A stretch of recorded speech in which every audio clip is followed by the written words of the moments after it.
पोलिसांच्या प्रयत्नानंतर व्हिडिओतली पीडिता समोर। पीडितेनं पोलिसांकडे नोंदवला जबाब। आयान तर अडकलाच, पण उजेरचाही पाय खोलात। परतवाडा प्रकरणात सर्वात मोठी अपडेट।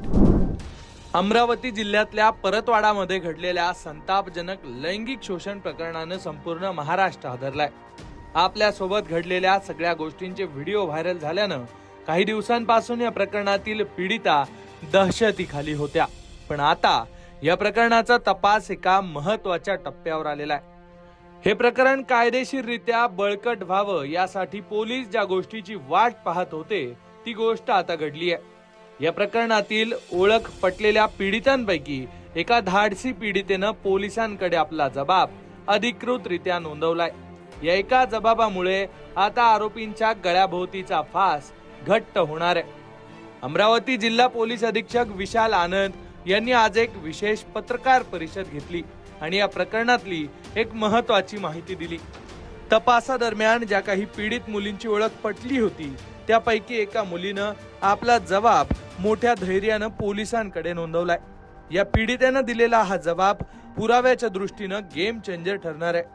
आतापर्यंत फक्त संशयाच्या आणि तांत्रिक पुराव्यांच्या आधारावर चाललेलं हे प्रकरण आता प्रत्यक्ष साक्षीदार आणि पीडितेच्या जबाबामुळे एका निर्णायक टप्प्यावर पोहोचलाय। ते फोटो आणि व्हिडिओ जे प्रसारित झाले होते त्यामधले एकूण 8 विक्टिम्स होते आणि 8 विक्टिम पैकी एक विक्टिम हे मुली आहे।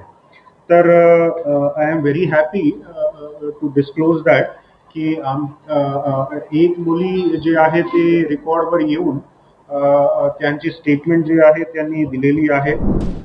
परतवाड्यातलं हे प्रकरण आता फक्त एका आरोपी पुरतं मर्यादित राहिलेलं नाहीये, कारण या प्रकरणात आता दुसऱ्या एका आरोपीचेही कुकर्म समोर येत आहेत। हुजैर खान इक्बाल खान असे या दुसऱ्या आरोपीचं नाव आहे। या आरोपी विरोधात एका 16 वर्षीय मुलीच्या आईनं तक्रार दाखल केली आहे। पोलिसांनी या तक्रारीची गांभीर्याने दखल घेत हुजैर खानवर सुद्धा पोक्सो अंतर्गत गुन्हा दाखल केलाय। यामुळे हे प्रकरण किती मोठं आणि किती गंभीर आहे हे आता समोर येत आहे। एकामागून एक आरोपी आणि त्यांचे गुन्हे उघड होत असल्यानं परतवाडा शहरात मात्र संतापाची लाट उसळलेली आहे। पोलिसांनी आजच्या पत्रकार परिषदेत जनतेला आणि पीडितांना एक महत्त्वाचं आवाहनही केलंय।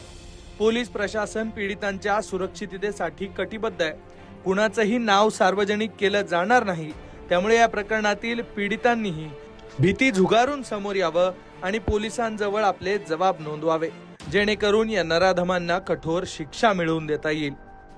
दरम्यान सध्या पोलिसांनी या प्रकरणाच्या तपासाचा वेग वाढवलाय। तांत्रिक पुरावे, मोबाईल चॅट्स आणि आता प्रत्यक्ष जबाबाच्या आधारे दोषारोप पत्र भक्कम करण्याची तयारी पोलिसांनी सुरू केली आहे।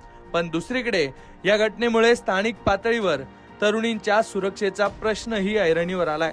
पालकांमध्ये यामुळे चिंतेचं वातावरण आहे। त्यामुळे परतवाडा प्रकरणातला हा पहिला जबाब आरोपींना फासापर्यंत नेणार का, आणखी किती नराधमांची नावं समोर येणार याकडे आता सगळ्यांचं लक्ष लागून आहे। अमरावतीहून अवकाश बोरसे, लोकमत।